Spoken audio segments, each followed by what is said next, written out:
Thank you, Mr. Speaker. We're in perilous times as a nation due to the weakness we've been projecting the last 2.5 years from our leadership. So what do we see? Well, when you have a vacuum like that, we know the terminology, nature abhors a vacuum. China is all too eager to step in and move in and replace us in that regard. We're seeing that with the undermining of our currency around the world. We see that with the BRICS group trying to go on its own, where the American currency for many, many years has been the standard. Now, we don't have a birthright to that. We don't have a birthright as the United States for being number one in anything. But I think we can agree that we would be stronger as a country, as well as with our good intentions as a people. The United States is well positioned to continue to be the light of the world that it's capable of being.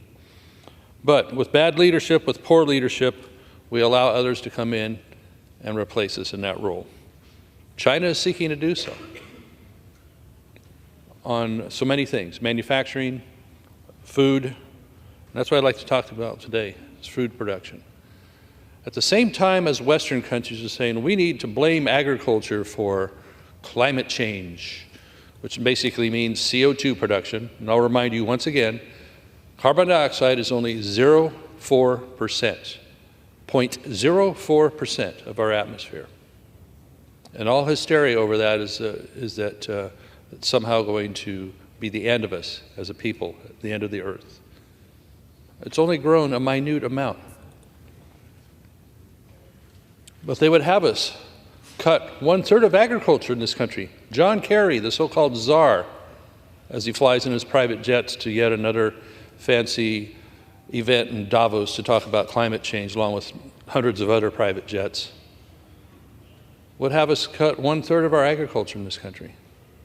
You see it happening in Europe. You see the Dutch farmers valiantly fighting back against their oppressive government, where they want to put a bunch of their land out of business. Holland reclaimed a bunch of land from the ocean, via the polders, via those levees they used to push back the ocean and make prime farmland out of that. You have extremists trying to push them out. You've seen where Ireland a while back has decided we need to cull, I think, about 30%, maybe 1/3 of their dairy herd, because dairies make CO2 and methane gas and such.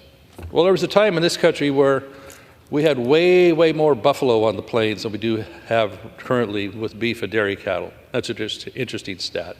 So it isn't about the animals burping or whatever. So as we see the U.S., due to bad policy, to poor leadership, being displaced in that area, do we really want to become dependent even more so on China and a cartel they might be in with Russia and other alliances they have with Iran, to have to be more and more dependent on them? We're already dependent on them for 90% of our pharmaceuticals, so much of our manufactured products. You want to do that to agriculture too?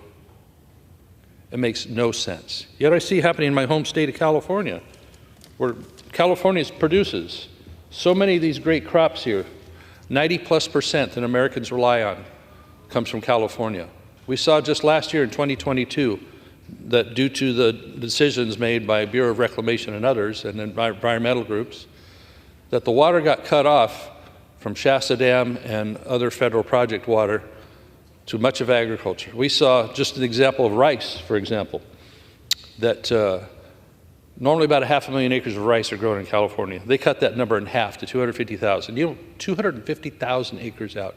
You know how devastating that is to communities when you have that and other crops just wiped away because of mismanagement of our water supply during a drought period. But there's still plenty of water that hits California, plenty of snowpack.